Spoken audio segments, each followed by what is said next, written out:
Hello everyone and welcome to 5 paisa. मैं हूं Divanshi Ashar and आज के इस इंटरव्यू में हम बात करने वाले हैं रियल एस्टेट सेक्टर की company Ajmera Realty and Infra के मैनेजमेंट के साथ। मेरे साथ है mister Dhaval. Dhaval, hi, welcome to 5 hi. Paisa. And thank you. तो आज ये जो इंटरव्यू है इसमें हम सबसे पहले तो ये डिस्कस करेंगे कि फिलहाल जो रियल एस्टेट की डिमांड है वो कैसी है, क्योंकि हमने देखा था कि जब लॉकडाउन थे तब घरों की या तो कुछ ऐसे एरियाज थे, कुछ ऐसी लोकेलिटीज थी जहाँ पे बड़े घरों की जो डिमांड है वो तुरंत से बढ़ गई थी, शूट अप हो चुकी थी। So now exactly how the demand is like and interest rates जैसे जैसे बढ़ रहे हैं, what is the scenario looking. साथ ही क्योंकि अजमेरा रियल्टी दोनों लाइक कमर्शियल प्रॉपर्टीज भी बनाता है, रेसिडेंशियल प्रॉपर्टीज भी बनाता है, साथ ही कुछ मिड रेंज, कुछ लग्जरी प्रॉपर्टीज बनाता है। तो इन सब में किस तरह से डिमांड ट्रेंड्स हैं और लोगों को फिलहाल क्या पसंद आ रहा है। Is it the low budget houses, affordable homes, क्योंकि इंटरेस्ट रेट्स बढ़ रहे हैं एंड जेबे भारी पड़ रहे हैं, या फिर दूसरी तरफ इज इट कि लोगों को लग्जरी चाहिए, बहुत सारे एमिनिटीज वाले घर चाहिए। सारे डिमांड ट्रेंड्स कैसे हैं एंड लास्ट ही हम ये भी डिस्कस करेंगे कि Q1 FY23 में कंपनी के रिजल्ट्स कैसे रहे एंड गोइंग अहेड कंपनी की क्या स्ट्रैटेजी है, what are the future prospects and what will be the strategy. So mister Dhaval, again hello and good evening. सबसे पहले तो मैं ये जानना चाहूंगी कि लॉकडाउन में हर किसी को अपना घर ही नहीं, इनफैक्ट ये था कि अपना अपना अगर रूम मिल जाए तो सब अपने अपने ऑफिसेज वहां पे बना लेते थे। सो हैव यू सीन कि लॉकडाउन जैसे जैसे अब खत्म हो रहा है, people are going back to offices, ये डिमांड थोड़ी कम हो गई है या फिर स्टैग्नेंट है जितनी हमने लॉकडाउन में देखी थी? So, Mera, thank you firstly for calling and inviting me over here. It is an honor for me to be in 5paisa.com, and I'm swamped by the number of questions you've asked me, and I'm sure it's going to be fun. But मेरा ये primarily मानना है कि हाँ। जब भी अगर हम थोड़ा बैक हिस्ट्री में जाए और देखें कि लॉकडाउन जब हुआ, तभी लोगों को उसके पहले रियल एस्टेट हमेशा से डिमांड में रहा है। हम्म। बट ऑब्वियसली वहाँ पे हमेशा कुछ ना कुछ अड़चनें आती थी, जैसे demonetisation, okay. RERA, GST, IL&FS crisis, ये सारे जैसे एक-एक इश्यूज आते गए। वो सारे इश्यूज में रियल एस्टेट की डिमांड लोगों की थी। डिमांड इन रियल एस्टेट, अगर मैं मैक्रो इकोनॉमिकली बात बात करूँ, तो मुझे ऐसा लगता है कि रियल एस्टेट की डिमांड ओवरऑल काफ़ी है। बट क्योंकि एक कस्टमर को हमेशा लगता है कि भाई ये इश्यू के कारण शायद मेरे को घर अभी नहीं लेना चाहिए, या मेरा डिसीजन थोड़ा स्लो करना चाहिए, I have to look around 3-4 जगह, उसके बाद मैं लूँ। तो ये सारे पॉइंट से लोगों का डिसीजन थोड़ा डिले होते जाता था। जब कोविड हुआ, तभी it was like the last nail in the coffin, जैसे बोलते हैं ना, कि बस ये आखिरी पड़ाव है। लाइक लोग रियलाइज़ कि भाई 1.5-2 महीने अपने घर पे जब रहे सब लोग, तभी लोगों को पता चला कि भाई home is the only option और ओनली एसेट जिधर मैं खुद रह सकता हूँ, मैं सेफ था, मैं कहीं बाहर नहीं था। मेरे पास चाहे कुछ भी गोल्ड हो, मेरे पास चाहे कुछ भी शेयर्स हो, मेरे पास इतनी अच्छी गाड़ियाँ हो, सब कुछ हो, बट जब तक मेरे पास खुद का छत और खुद का घर नहीं है, मैं सेफ नहीं था। वो इम्पोर्टेंस जब घर की हुई और जब वो आई, गवर्नमेंट ऑफ महाराष्ट्र ने काफ़ी अच्छा, मैं क्योंकि बॉम्बे से हूँ, तो I will speak a lot because we also do projects in different places, but just giving as an example for government of Maharashtra at that point in time, they pushed the demand by giving stamp duty at 2%. And वो एक बोलते हैं ना, fire जैसी लगी और लोगों ने उसका काफ़ी अच्छा एक वो लोग को सेल्फ रियलाइज़ेशन था कि भई घर लेना चाहिए, घर ही एक इम्पोर्टेंट एसेट है। और वो एसेट को पुश करने के लिए जब गवर्नमेंट ने इतना भारी मात्रा में डिस्काउंट दिया, वो डिस्काउंट को फ़ायदा लेते हुए वी सॉ ग्रेट डिमांड। तो जितने-जितने रेडी होम्स थे, वो ऑलमोस्ट आज की तारीख में मोस्टली वाइप आउट हो गए, सारे खत्म हो चुके हैं। चाहे कोई भी लोकेशन में था, चाहे किधर भी था, but homes are at least ready homes have wiped out. दूसरा ये हुआ कि गोइंग फॉरवर्ड लोगों को ये लगा, सॉरी, कैन या यू हियर मी? या सो बेसिकली आप ये कह रहे हैं कि जितनी भी अनसोल्ड इन्वेंट्री का एक वो था कि चैलेंज थी जितनी भी रियल एस्टेट के लिए, वो लॉकडाउन में आके खत्म हो गई थी and this is how correct, हमने देखा कि जो अनसोल्ड इन्वेंटरी है वो इतनी लो लेवल्स पे चल रही है। Right, absolutely. Right, and right. उसके आगे जब हमने देखा कि लोगों को घर की जो इम्पोर्टेंस और अहमियत थी, उन्हें लगा कि भाई फ्यूचर के लिए भी आज अगर मैं 1 बेडरूम में रहता हूँ, तो मुझे 2 बेडरूम का घर लेना चाहिए या मैं 2 बेडरूम में रहता हूँ, तो मुझे 3 का लेना चाहिए। तो डेफ़िनेटली एक कल उठ के कुछ ऐसा सिचुएशन आया और हमें घर से काम करना पड़ा। मेरी बेबी को my wife has to work from home, I have to work from home, my kids have to study from home. So everything put together it is important कि एक बड़ा घर होना चाहिए। किसी लोगों ने खींच के कुछ किया, किसी ने अपनी सेविंग्स दे के की, but demand for a better and a bigger home started coming in and that is why और एक दूसरा रियलाइज़ेशन हुआ रियल एस्टेट में at least what I see is के जो डेवलपर्स थे, हुँ, उसमें से जो डेवलपर्स एक लॉन्ग टर्म प्लेयर थे, जिन्होंने काफ़ी डिलिवरीज़ दे चुके हैं, जिन्होंने एग्ज़ीक्यूट कर चुके हैं, जो घर खाली पेपर पे नहीं बट एक्चुअली पोज़ेशन दिए हुए हैं। और अगर कोई लिस्टेड डेवलपर उसमें होता है, तो ये सारे एक एक क्या बोलते हैं बाय फॉर्म और बाय प्रोडक्ट बन हुँ। जाते हैं डिसीजन लेने के लिए कि भाई हमें ये डेवलपर के पास जाना चाहिए जिसकी एक लॉन्ग टर्म एक्सपीरियंस हो, जो एक घर डिलीवर किए हो, इतने हज़ारों घर उसने डिलीवर किए हो। तो एक कम्फर्ट, कॉन्फिडेंस लोगों में और बढ़ता है और वो सारे डेवलपमेंट में अगर आप देखें तो इवन अगर वो डेवलपर प्री लॉन्च जैसे मैं बात करूँ कि भई हमने जब प्री लॉन्च किया हमारे 2-3 प्रोजेक्ट्स, तो we saw great demand coming in, great आज हमने जैसे हमारा मैनहट्टन का प्रोजेक्ट है अजमेरा हुँ, Manhattan in Wadala, we saw great demand coming आज आज हमने डेफ़िनिटली। एक एक क्वार्टर के अंदर हमने करीब-करीब 350 करोड़, 400 करोड़ का सेल किया। सो that is what I am telling you that that is the kind of confidence लोगों में होता है। एक डेवलपर जो एक्सपीरियंस हो, जो 50 साल से है, 45,000 होम्स डिलीवर किए, सो दे नो कि I as Ajmera know the business well and they will deliver. So that is the kind of confidence people have shown. So that's where definitely. we saw the kind of journey, not to us, but to all the developers who have been in this business over a long time. Perfect. जिन लोगों को नहीं पता है, Manhattan is actually a luxurious product by Ajmera, Bombay में ही है, जिनकी हम बात कर रहे हैं and it's a very well known project. हम उस पे आएँगे बिकॉज़ वडाला इज़ लाइक जब आपने वहाँ पे लैंड पार्सल लिया इज़ लाइक थोड़ा-सा रिस्क था वहाँ पे you never knew whether actually people wanted to move to Wadala या नहीं। वहाँ पे बस एक बहुत ही जाना-माना थिएटर है एंड वहाँ तक लोग बहुत मुश्किल से पहुँच जाते थे। So, that was a risky bet after all, and planning a luxurious apartments there is actually a risky bet. We will come to that. But before that, since हम डिमांड की बात कर रहे हैं, so Mr. Dawal, do you really think कि क्योंकि अब interest rates काफ़ी बढ़ रहे हैं, एज़ मैंने कहा कि जिन्होंने घर खरीद लिया है ईएमआई पे भी, उनके फ्लोटिंग इंटरेस्ट रेट्स काफ़ी बढ़ रहे हैं एंड यूजुअली ऐसा देखा गया है कि जब भी इंडिया में 1-1.5% के इंटरेस्ट रेट्स बढ़ते हैं, that is exactly the time जब जो रियल एस्टेट की डिमांड होती है, वो धीरे-धीरे कम होने स्टार्ट हो जाती है। So like are you already facing that heat? ये बातें ऑलरेडी आपको सुनने में आ रही हैं कि नाउ इट्स गेटिंग एक्सपेंसिव या फिर ऐसा नहीं दिख रहा है आपको? इट्स नॉट रियली मैटर देखो नॉट मेरा रियली ये कहना है कि today if you go to see reality ये है कि overall geopolitical scenario all across the world there has been a problem.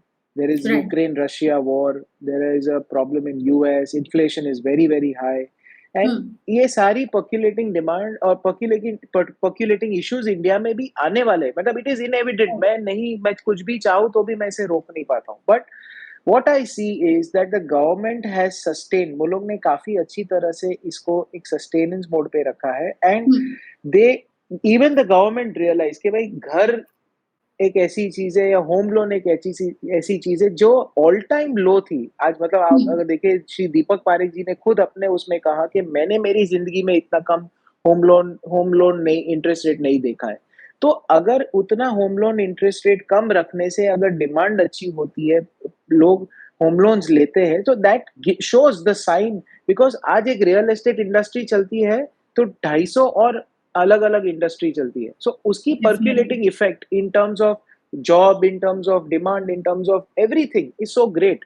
So um, I am very clear, and even government to an extent, probably I hope they realize that it is how agriculture is for the rural economy. I think real estate is for the urban economy. That is very, very important and that is why आप देखें कि जभी भी interest rate और inflation इतना बढ़ा है, government ने होम लोन्स पे इतनी असर नहीं दी जितनी एक्चुअली होनी चाहिए थी।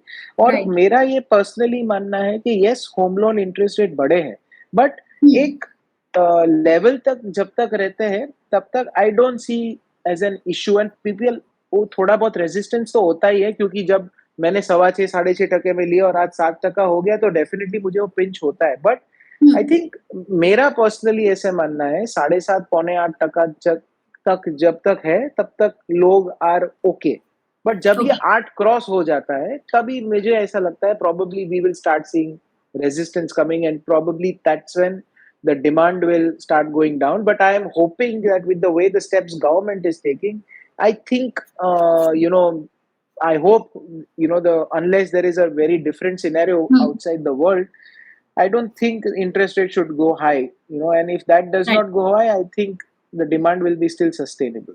तो बेसिकली आपने फैक्टर इन किया हुआ है कि ऑलमोस्ट 7% तक भी जाता है, तब तक हम ये नहीं देखेंगे कि बहुत ज़्यादा इम्पैक्ट आ जाए, थोड़ा बहुत तो Correct. चलता रहता है and that is Right. Also for short term.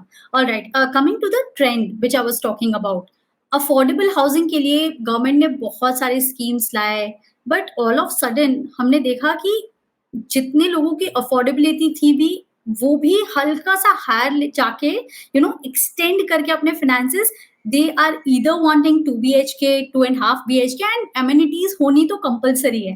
So Hmm. क्या ये डिमांड ट्रेंड आपने भी देखा है? इज़ इट लाइक वो एमेनिटी वाली सोसाइटी अब ज़्यादा प्रेफरेबल है? देखो क्या है, आज अगर कोई भी अर्बन शहर की बात करें आप, ओके? वहाँ पे ट्रैफ़िक, हुँ, इंफ्रास्ट्रक्चर इतना इश्यू है कि आज let's give an example if I am in Bombay, मेरे को एक हुँ, जगह से दूसरी जगह जाना है तो मुझे 1 घंटा लगता है या मुझे सबर्ब से साउथ बॉम्बे जाना है तो मुझे 1 डेढ़ घंटा लगता है।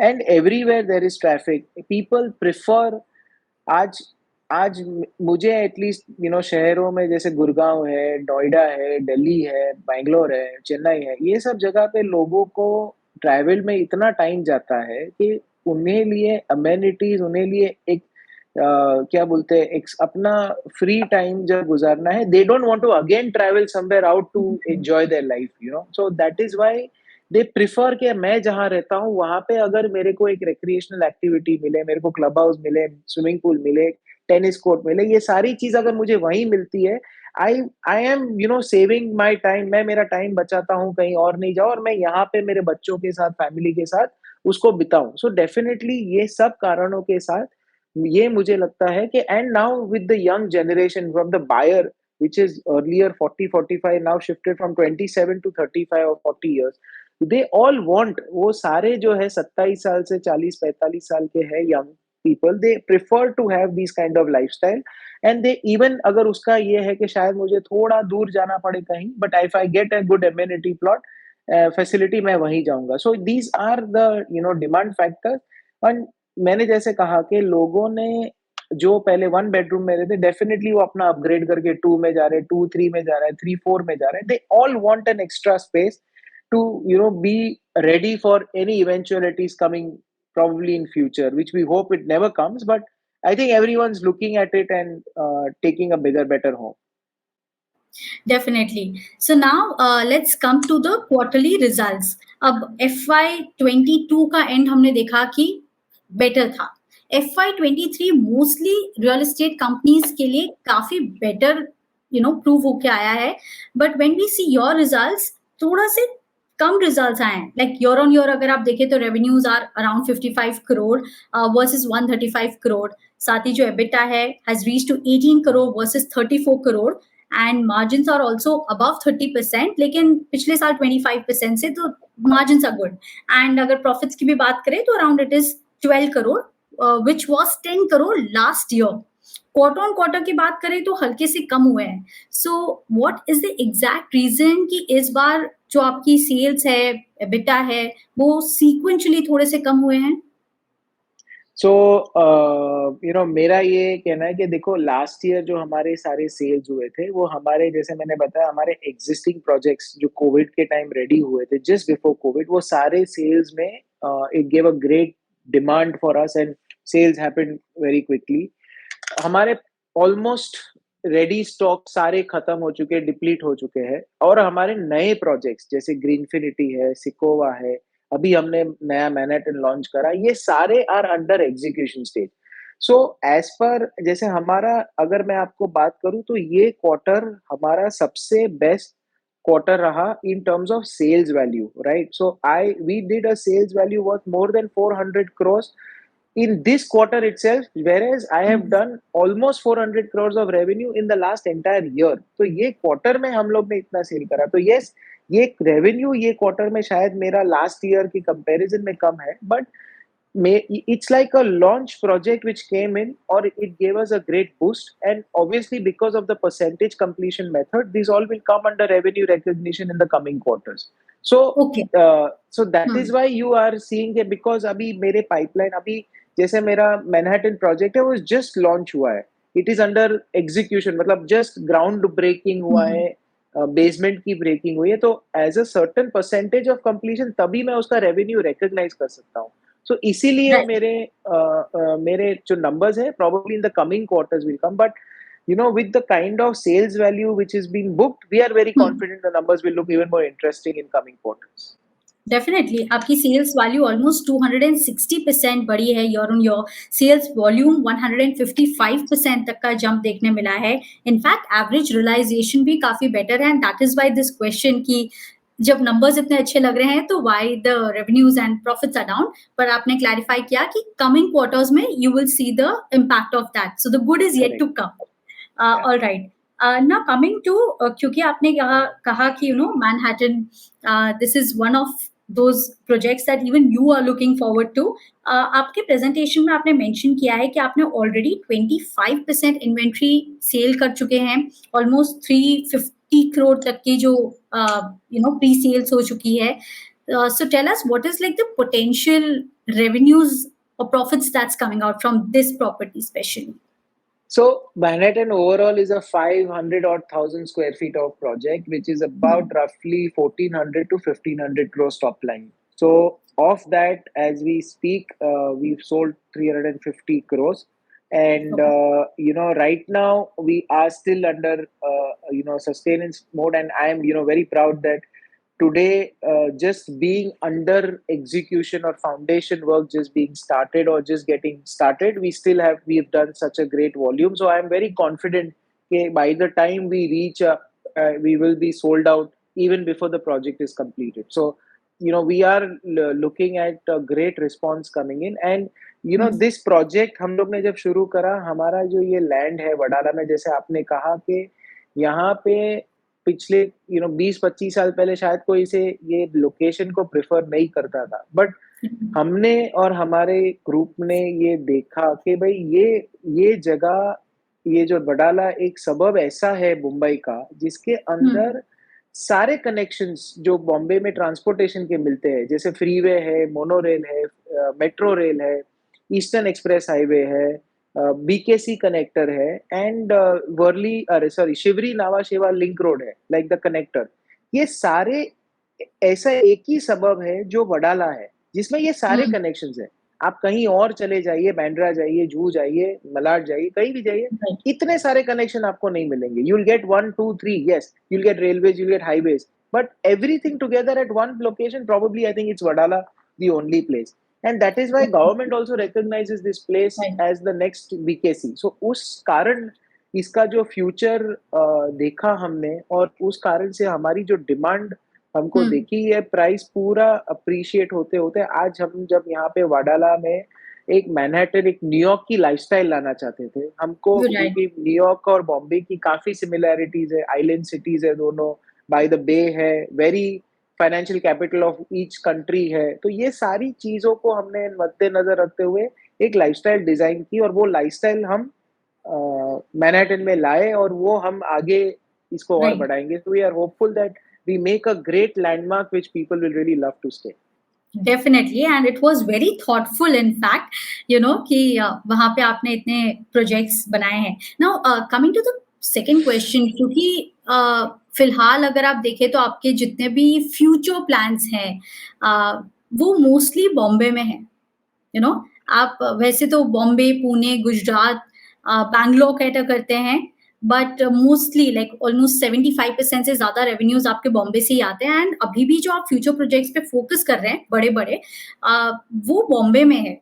So one why Bombay only and not the other cities वहाँ पे आपको ज़्यादा एप्रिसिएशन या सेल्स डिमांड नहीं लग रही है या बॉम्बे आपको बहुत ज़्यादा ऐसा लग रहा है कि क्विकली ग्रो करेगा and you know the kind of competition that is coming to Bombay is also so much. So please give us your view on this.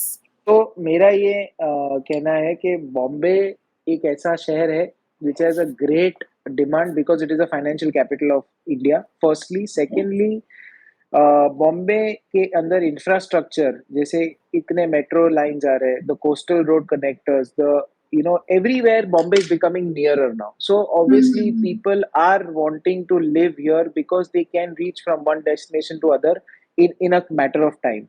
So and primarily हमारा जो रहा है we started our base as Bombay. We started many townships in Bombay. तो हम Bombay based developer है but having said that we also expanded हम लोग ने बैंगलोर में पुणे में गुजरात अहमदाबाद में सब जगह पे प्रोजेक्ट्स किए हैं बट अभी हम आगे भी ये सारे शहरों में हम प्रोजेक्ट्स एक्सप्लोर कर रहे हैं और उसमें हम ये प्रोजेक्ट्स को आगे बढ़ाएंगे बट उसका ऐसा है कि कोई प्रोजेक्ट हमें फाइनेंशियली रिटर्न और कैपिटल और इश्यूज के बगैर मिलना और ये सारे चीज को इकट्ठा करके करना it's obviously a little challenging, but we are looking at projects in Pune, in Bangalore.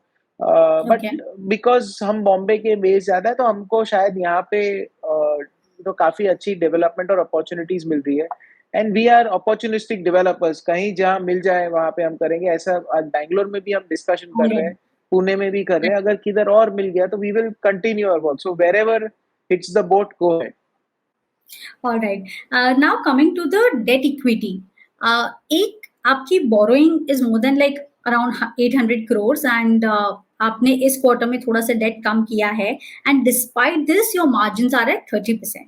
So one how do you plan कि आप अपने जो बोरोइंग कॉस्ट है उसको कम करें क्योंकि फिलहाल आपकी बोरोइंग कॉस्ट डबल डिजिट में है तो वो आप कैसे कम करोगे और सेकेंड आने वाले टाइम में लाइक जो डेट है क्या आप इन्हीं लेवल्स पे मेंटेन करेंगे are you comfortable with more than 1.2 debt equity so we are our endeavour is के हम डेट को कम करें और आज की तारीख में एक रियल एस्टेट एक इट्स अ ऐसी कमोडिटी है जहाँ पे हम लोग प्रोजेक्ट फंडिंग पे डेट लेते हैं क्योंकि हमको प्रीमियम्स भरने होते हैं if I have to speak in Bombay approvals हमारे इतने सारे गवर्नमेंट प्रीमियम्स होते हैं वो सारे के लिए we need upfront money to pay to the government because जब तक हम ये अप्रूवल्स नहीं लेते तब तक हम क्या बोलते हैं उसे लॉन्च नहीं इसको रेरा में रजिस्टर नहीं कर सकते और हम लॉन्च नहीं कर सकते तो हमारा सेल्स नहीं हो सकता है तो ये सारी चीज को देखते हुए construction finance is something which we really now look at so definitely जैसे जैसे प्रोजेक्ट बढ़ेंगे वो वर्किंग कैपिटल रिक्वायरमेंट वो प्रोजेक्ट्स की उस प्रोजेक्ट में ऐड होते जाएगी but overall we are still seeing that as a good what do you call demand so it is matching and we will be able to sustain that kind of debt but going forward we wish to keep under one levels but agar but even if opportunity आती है और कोई अच्छा project आता है जिसके लिए मुझे कैपिटल वर्किंग कैपिटल लेना पड़े तो which is not wrong it is just मैं ग्रो कर रहा हूँ so growth capital is always okay so our endeavor is to go below 1 but if there is a demand supply situation we might just be a little above but we will not be create to about 2 levels or something all right also next question being कि अगर हम FY23 की बात करें तो आपकी जो project pipeline है वो कितनी है and from that the potential revenue that you are planning how much is that so अगर FY23 की हम बात करें तो we are looking at at least 4 to 5 launches coming in which will have around 2000 plus crores of top line एक हमने as we speak हमने जुहू में लास्ट ईयर मतलब just towards the start of this year हमने एक जुहू में प्रोजेक्ट लॉन्च किया था मतलब अक्वायर किया था उसकी हमारी बिल्डिंग की परमिशंस आ गई हमने बिल्डिंग रीडेवलपमेंट था बिल्डिंग डिमोलिश हो गई और उसकी सीसी भी आ गई है so now we will be launching we have applied for RERA and we will be launching that project Ghatkopar का एक हमारा एक्विजिशन था जो हमने टाटा कम्युनिकेशंस के साथ किया था, जो हमने ऑलरेडी फिनिश कर चुके हैं। अभी हम उसके परमिशंस में अप्लाई कर रहे हैं। Hopefully by this year end, we should be able to get those permissions and we will launch that. And there are two more projects in central Mumbai, in different parts of Mumbai, which we are hopeful next year we should be able to launch them. So this is looking, overall अगर ये चारों project का मैं top line अगर करूँ तो करीब करीब 2000 करोड़ के आजू बाजू है, जो हम नेक्स्ट ये नेक्स्ट 6 months to 9 months में हम ये सारे प्रोजेक्ट्स लॉन्च करेंगे. Over and above that, we are also looking at our existing projects जो चल रहे, सिकोवा है, ग्रीनफिनिटी है, वो क्लोजर पोजीशन में है. और Manhattan obviously it's an ongoing project. So advance stages projects जो हमारे हैं वो करीब करीब वो मेरे को टॉप लाइन 160 odd crores के देंगे. मिड स्टेज प्रोजेक्ट्स है जिसपे अनसोल्ड इन्वेंट्री और सोल्ड जो है उसमें से we are seeing a revenue of around 500 odd crores. And recently launch project जो हमने किए, जैसे मैंने बताया मैनहट्टन किया, वहां पे बैंगलोर में किया, तो वो सारे प्रोजेक्ट्स में मेरे को करीब करीब 1500 करोड़ के आजू बाजू दिखते. So these all projects is making me 2000 crores plus new projects of 2000. So overall we are looking at 4000 crores of revenue coming in the next 4 to 5 years time. All right, तो आप कह रहे हैं 4000 to 5000 crore top line in FY23 only. And so recently No, आपने no, no, Tata no, no. Communications We will launch these kind of projects which will generate 4000 odd crores of revenue in the next 4 to 5 years. next 4 to 5 years. Yeah, Okay, and because not once we just launch, FY23, right? no. Once we launch, obviously वो sales में जो भी उसका time लगता है उस हिसाब से होगा. All right, all right. Also, जो आपने recently land acquire किया है from Tata Communications, so वहाँ पे what kind of property are you planning to build? Is it the residential or has So it it's a residential project because it is in the midst of the entire community of Pantnagar, which is a very upcoming or obviously very sought for location in Ghatkopar East. So we are looking at doing residential project. We have a potential of 95,000 square feet, roughly, carpet area in that project, which will give us a top line of 250 plus crores. So that is one project which we will be able to launch hopefully by this year end if all permissions and everything goes well. All right. Lastly, just wanted to ask, क्योंकि आपने ये हमेशा mention किया है that the company is planning for a growth of 5 times in next 5 years. तो exactly strategy क्या है? क्या सब कुछ नए launches से ही आएगा? और per year on an average कितने margins, कितना profits आप सोच रहे हैं? So जैसे मैंने बताया कि हमारे जो एग्जिस्टिंग प्रोजेक्ट्स हैं और जो हमारे नए प्रोजेक्ट्स हैं उसमें से 4-4,500 करोड़ का revenue we are expecting. Beyond this जो हम ये लॉन्च कर चुके हैं या करने वाले हैं, उसके अलावा we have around 11.5 million square feet of projects under hand, which we will Okay. launch over the time, maybe next year, maybe year after. जैसे जैसे लैंड अक्वायर हो चुकी है बट उसकी परमिशन आ जाएगी, सारे टाइटल्स क्लियर हो जाएंगे, तो जब वो लॉन्च करेंगे तो वो that is 11.5 million plus square feet. So that is a big chunk and primarily most of this is in Bombay. So you see that kind of potential which can give us over the next 5 years, 10 years down the line, because that's the kind of volume which we can do. That is part one. Part two is we are also looking, as we said, we are looking at a lot of joint ventures and joint development projects, which are under discussions, and we hope to conclude a few in the next 6 months, 7 months time. And plus, there are also some stress projects which we are looking to see if we can get some better opportunity, which can help the project also realize its value and we get a better value. So those kind of projects is also what we are looking at. So, ये सारे combination will help us lead to our growth plan of 5x, and that's how we go. Because technically, historically, we've always done a 300-400 crore revenue over the last 8-10 years, and now we are looking at a 2,000-3,000 crores. So that's the jump which we are wanting to take in the next 4-5 years time. Definitely. So that is all in terms of like Q1 FY23 next 5 years. Last question is, मैं आपसे पूछूंगी because आप real estate में है, you have all the data and everything. Tell us, आज अगर एक investor invest करना चाहता है, he has 3 options, one being gold, One being real estate, FD, and equity markets. Obviously, every asset class has their own risk. But what do you think, that investor should invest and आपको लगता है कि वहाँ पे एकदम शपरफा returns मिल सकते हैं? आपने रियल एस्टेट बोला कि नहीं बोला? आई डिडंट हियर बोला मैंने that. Gold, real estate, so I just said gold, real estate, equity markets and FD. So I personally think, not because I'm a developer, but मेरे को ऐसे लगता है कि we Indians, as a Indian, we are very emotionally bonded to a real estate asset. Okay, आज कोई भी अपने Indian देखिए, they will have something or the other into real estate. चाहे उसकी खुद की कोई जमीन हो, चाहे कुछ घर हो, चाहे एक ऑफिस हो, दुकान हो, या whatever, बट दे आज कुछ भी करके, एक छोटा आदमी हो या बड़ा आदमी हो, एंड में रियल एस्टेट में अपना कुछ ना कुछ इन्वेस्टमेंट तो करता है, because I personally feel we are emotionally attached to an asset which is physical and which I can live और स्टे, और आई कैन बी, इफ कुछ भी हो जाए मेरे पास ये रहेगा, ऐसे करके। सो Yes.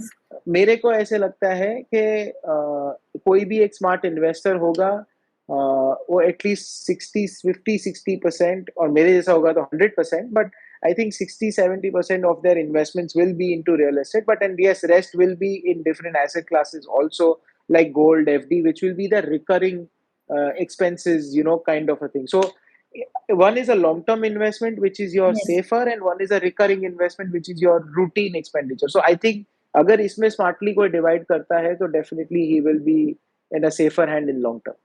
Okay, what I tried to meant was कि अगर 10 years down the line देखें तो what kind of returns do you think a person can make if invested in real estate?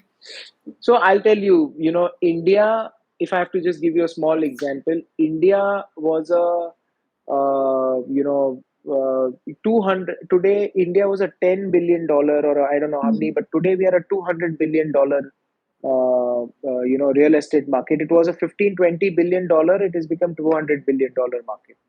Going forward, it looks like as it is a $3 to $4 trillion market. So you see the Definitely. potential which real estate is showing over the next 10 years time. So to answer your question, this shows the kind of growth which can have a real estate asset can have, and probably this is the only asset class which can probably give you a sustained return. जैसे कि I'm just giving as an example, अगर आपने कोई जगह पे invest किया, और जो आपको, लेट्स से मैंने एक company which is an MNC company, जिसके मेरे पास एक, and he is it's on rent, तो आज वो मेरे को सस्टेनेबली 8% 7% 8% ईयरली रिटर्न देता है for the next 20 years. I don't think any asset class can give that kind of a return, and plus growing every year by 5%, right? So Okay. so I personally feel that real estate has, I mean, in a long run, I would say it will be an always a great asset class, liquid asset class, which will be there for a long term. Definitely. Thank you for that. And thank you for your time, Dhaval. That is all. Thank you very much. Great talking to you. Thanks a lot. Thank you, Dhaval.